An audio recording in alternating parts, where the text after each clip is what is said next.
আর যদি ইচ্ছা মতো আমি যেতাম, আমি আমার ইচ্ছা মতো যাব।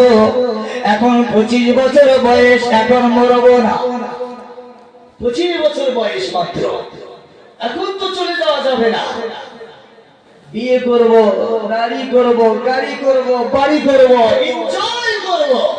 65-60 বছর বয়স হবে, চুল দাড়ি পেকে যাবে, ছেলেও সহ্য করবে না, বাড়ির বউমাও সহ্য করবে না, নিজের বুড়িও আর কথা শুনবে না।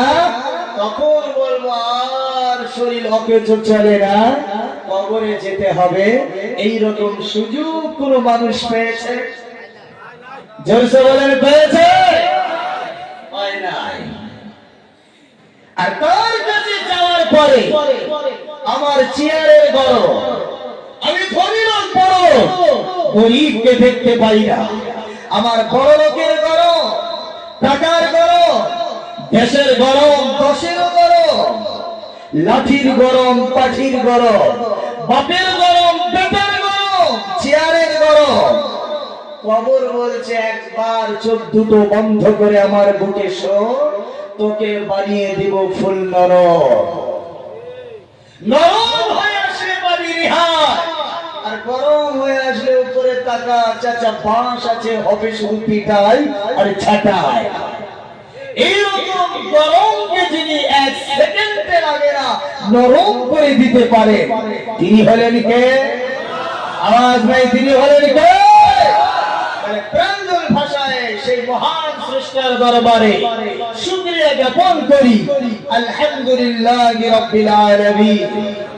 প্রিয় নবীজির শানে সকলেই দরুদ ও সালাম পড়ি সাল্লাল্লাহু আলাইহি ওয়াসাল্লাম।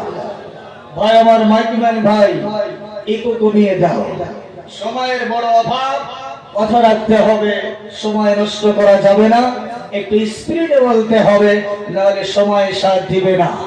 একটু কমিয়ে দাও, একটু বাড়ানো থাকলে আওয়াজ টকরাও হবে, বোঝা যাবে না। তৈরি আছেন তো ইনশাআল্লাহ? আওয়াজ রাজি আছেন তো ইনশাআল্লাহ? আল্লাহ পাক কবুল করুন বলে আল্লাহুম্মা আমিন। ভূমিকায় সময় নষ্ট করব না। আজকে আমরা সবাই জানি এই জলসাটা হলো আজকে মাদ্রাসার জলসা। জোরে বলেন ঠিক কিনা? এই মাদ্রাসায় শিক্ষা দেওয়া হয়, কোন কিতাবের শিক্ষা দেওয়া হয় বলেন? কিতাবটির নাম কি? আওয়াজ নেই, কিতাবটির নাম কি? কুরআন।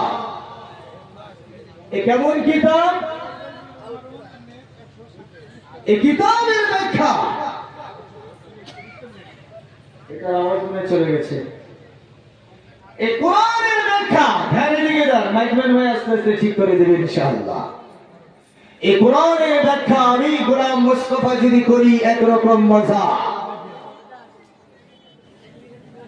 আমার বড় ভাই জনাব আলহাজ হাফিজ কারি হাবিবুর রহমান সাহাব, তিনি বলে গেলেন একরকম মজা। কত সুন্দর আওয়াজে বলে গেলেন। তা এক একটা বক্তা ব্যাখ্যা করে শোনাবেন কোরআন থেকে, এক এক রকমের মজা, আলাদা আলাদা ধরনের মজা। জোরে বলেন ঠিক কিনা? আর জোরে বলেন ঠিক কিনা? এর মজার কোনো শেষ আছে? এর মজার শেষ হবে না। আচ্ছা বলুন তো আপনাদের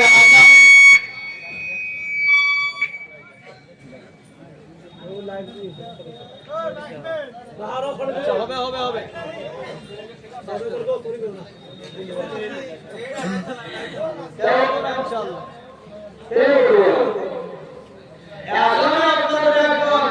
কিছুদিন আগেকার কথা, একজন গায়ক মারা গেছেন, নামটা জানা আছে?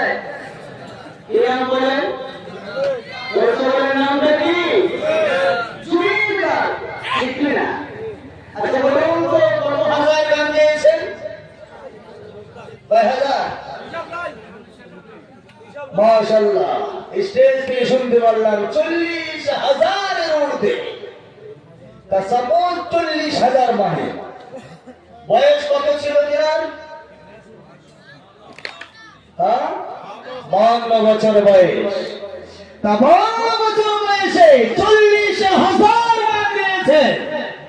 আমি যুবক ভাইদেরকে বলতে চাই, এই 40,000 গানের ভিতরে সব থেকে সুপার হিট গান যেটা আছে, ওই গানটা আপনি কানে লাগাবেন হেডফোন লাগিয়ে, একবার শুনবেন মজা লাগবে, দুইবার শুনবেন মজা লাগবে, তিনবার আরো মজা লাগবে, 4 বার 5 বার 6 বার 7 বার 8 বার 9 বার 10 বার শোনার পরে অটোমেটিক আপনি বলবেন ভাই গানটা পাল্টাও, একই গান আর ভালো লাগে? জলসা বলেন লাগে না। কিন্তু এই কোরআনের বয়স কত? প্রায় 1,500 বছর হয়ে গেল, ঠিক কি না? প্রায় 1,500 বছর হয়ে গেল। আমি আপনাদের কাছে জানতে চাই, ভাই 52 বছর বয়সে 40,000 গান গাইলেন, সুপার হিট গান একবার 2 বার 3 বার 10 বার শোনার পর আর ভালো লাগে না। কিন্তু আমার আপনার নবীজির উপরে যে কোরআনটা নাযিল করা হয়েছে, যে কোরআনের শিক্ষা এই মাদ্রাসায় দেওয়া হয়, যে কোরআনটা গোটা কোরআনটা 12 জন হাফিজে কোরআন মাথায় পাগড়ি প্রদান করা হলো, আপনারা নিজের চোখে দেখতে পেলেন, জোরে বলেন ঠিক কিনা? এই কোরআন 3,000 বছর পূর্বে নবীজির উপরে নাযিল করা হলো। নবী আমার মসজিদে নববীতে গিয়ে নামাজে দাঁড়িয়ে গেলেন, আল্লাহু আকবার বলে নামাজে দাঁড়িয়ে গেলেন, সাহাবায়ে কিরাম নামাজে দাঁড়িয়ে গেল। বলুন তো সবাই, নিয়ত বাঁধার পর প্রথমেই কোন সূরা পড়েছেন? কোন সূরা পড়েছেন? আলহামদুলিল্লাহি রাব্বিল আলামিন আর রহমানির রহিম মালিকি ইয়াউমিদ্দিন ইয়াকা না'বুদু ওয়া ইয়াকা নাস্তাঈন। নবী আমার সূরা ফাতিহা তেলাওয়াত করতেন, নবীজির যুগ চলে গেল, সাহাবায়ে কিরামরা যখন নামাজে দাঁড়াইতেন এই সূরা ফাতিহাই তেলাওয়াত করতেন, তবে তাবিঈন যখন নামাজে দাঁড়াইতেন তারাও সূরা ফাতিহা তেলাওয়াত করতেন। তাবিঈনদের যুগ যখন চলে গেল, উলামায়ে মুতাকাদ্দিমিনরা একই সূরা ফাতিহা নামাজে পড়তেন, তাদেরও যুগ চলে গেল। উলামায়ে মুতাআখিরিনদের যুগ চলে এলো, তারাও একই সূরা ফাতিহা তেলাওয়াত করলো। আজ থেকে 1,500 বছর পরে আপনাদের বাহরুল উলুম হাফিজ মাদ্রাসার মসজিদে ফজরের নামাজে আসবেন, ইমাম সাহেব, এই মাদ্রাসার ইমাম সাহেব একই সূরা ফাতিহা ফজরে পড়বে, যোহরে পড়বে, আসরে পড়বে, মাগরিবে একই সূরা ফাতিহা, আবার ঈশা নামাজের সময় একই সূরা ফাতিহা। 1,500 বছর আগে একই সূরা ফাতিহা, 1,500 বছর হয়ে গেল একই সূরা ফাতিহা। আজ পর্যন্ত কোন দলের বাবার হিম্মত হয় নাই এই কথা বলতে যে 1,500 বছরের পুরাতন সূরা ফাতিহা আর চলবে না, নতুন করে সূরা আপডেট করে আনো। কে বলেছেন? আওয়াজ নেই বলেছে? এই হলো কোরআনুল কারীমের শক্তি, পাওয়া। এই কোরআনের দাম কত? যখন আপনি কিনতে যাবেন বাজারে, পৃষ্ঠা অনুযায়ী, কাগজ অনুযায়ী 250 টাকা দাম, 300 টাকা, 1000 টাকা, ঠিক কি না? কিন্তু আমার আব্বা জানেরা, গোটা পৃথিবীর লাইব্রেরি গুলো খুঁজে দেখবেন, এমন এমন লাইব্রেরি আছে গো, যে এক একটা কিতাব 50,000 টাকা দাম, 1 লক্ষ টাকা দাম আছে। আছে না নাই বলেন? আওয়াজ নাই, আছে না নাই বলেন? 1 লক্ষ টাকা দামি কিতাব সামনে রেখে ওযু করে বুকে জড়িয়ে ধরে যদি থাকেন, নবীজি জানিয়ে দিয়েছেন একটা নেকিও হবে না। কিন্তু আপনি ওযু করে এই 250 টাকা দামি কিতাব, 1000 টাকা দামি কিতাব আপনি ওযু করে সামনে যদি রেখে দেন, যতক্ষণ পর্যন্ত তাকিয়ে থাকবেন, নবী জানিয়ে দিলেন ততক্ষণ পর্যন্ত আপনার আমলনামায় নেকি দেওয়া হবে। বলবো না সুবহানাল্লাহ? এই হলে পাওয়ার, পড়তে পারেন না কোনো অসুবিধা নেই, মহব্বত করে এই কোরআনের দিকে যতক্ষণ দেখবেন আপনার আমলনামায় নেকি লেখা হবে। বলি সুবহানাল্লাহ। শুধু তাই নয় আমার আব্বা জানেরা, এলাকার মানুষেরা মাদ্রাসাটাকে বড় ভালোবাসে, বাসে কি বাসে না? জীবনের থেকে তারা মাদ্রাসাকে ভালোবাসে। তাতে কি লাভ হয় জানেন? আমি একটুখানি জানিয়ে দিতে চাই, এই মাদ্রাসার ইতিম বাচ্চাদের অবহেলা করবেন না। এদের উস্কো খুস্কো চেহারা দেখে মনটা খারাপ করবেন না। অনেক মানুষ আছে মাদ্রাসার বাচ্চাকে দেখতে পারে না, ওলামায়ে কিরামদের দেখতে পায় না, তাদের চেহারা দেখে ঘুরে ঘুরে অন্যদিকে চলে যায়। আছে না নাই বলেন? আওয়াজ নাই, আছে না নাই বলেন? আমি তাদেরকে প্রশ্ন করতে চাই, ও ভাই বলো, পৃথিবীর মধ্যে সব থেকে দামি মানুষ তোমার কাছে কারা? উত্তরে জানিয়ে দিবে আমার বাবা এবং আমার মা। এই দুজনের থেকে কোনো দামি মানুষ কেউ আছে? জোরসে বলেন আছে?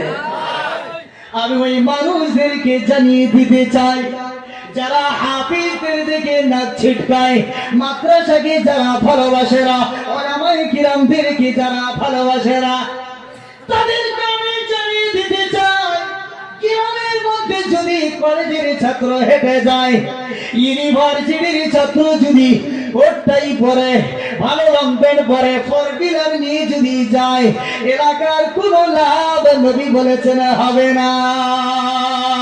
কিন্তু মনে রাখবা, যে সামান্যতম পয়সা দিয়ে এলাকায় যে মাদ্রাসা কায়েম করেছো, এই মাদ্রাসায় ফজর থেকে নিয়ে রাত 10টা 11টা পর্যন্ত আল্লাহর কালামের শিক্ষা দেওয়া হয়। ভাই কি হয় না বলেন? আওয়াজ রে ভাই কি হয় না বলেন?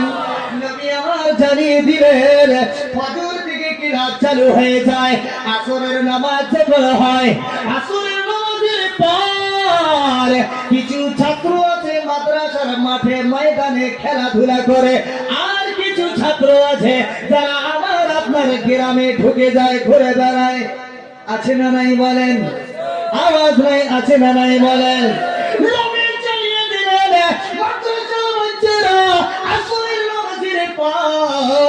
তারা যদি ঘুরতে ঘুরতে অজান্তে যদি আমার বাড়ির সামনে দিয়ে, যে জায়গায় আমার বাবা যার কবরে শুয়ে আছে, আমার আম্মা আমার কবরে শুয়ে আছে, আমি সন্তান হয়ে জীবনে বাবার কবরের আযাবকে আমি ক্ষমা করাইতে পারি নাই, আমি বাবার কবরের আগুনকে নিভাইতে পারি নাই, কিন্তু হঠাৎ করে দেখা যায় যে পয়সা দিয়ে মাদ্রাসা কায়েম করেছি, এই মাদ্রাসার বাচ্চা আসরের নামাজের পর ঘুরতে ঘুরতে আমার মায়ের কবরের পাশ দিয়ে যদি চলে যায়, আমার বাবা জানের কবরের পাশ দিয়ে যদি চলে যায়, ওই কবরে যদি আযাব থাকে, আমার আব্বা মায়ের কবরের আযাব মাপ হয়।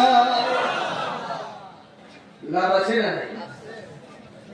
আওয়াজ নেই, লাভ আছে তো নাকি? এই হলো কোরআন। এই কোরআনের ভিতরে একটা আয়াত আছে, আমি তেলাওয়াত করব। এমন একটি আয়াত মুফাসসিরিনে কিতাব কিরামগণ জানিয়েছেন, এই আয়াতটি এমন জামে মানে আয়াত, এই আয়াতের উপরে যদি গোটা পৃথিবীর মানুষ চলে, জীবনে কোনোদিন দ্বন্দ্ব হবে না, ভাই ভাই লড়াই হবে না, বাবা সন্তানের লড়াই হবে না, হিন্দু মুসলিম লড়াই হবে না, এ জাতি ও জাতি লড়াই হবে না, এ গ্রাম পশুর গ্রাম ঝগড়া হবে না, এই জেলা আরেক জেলার ঝামেলা হবে না। একটা দেশ আরেক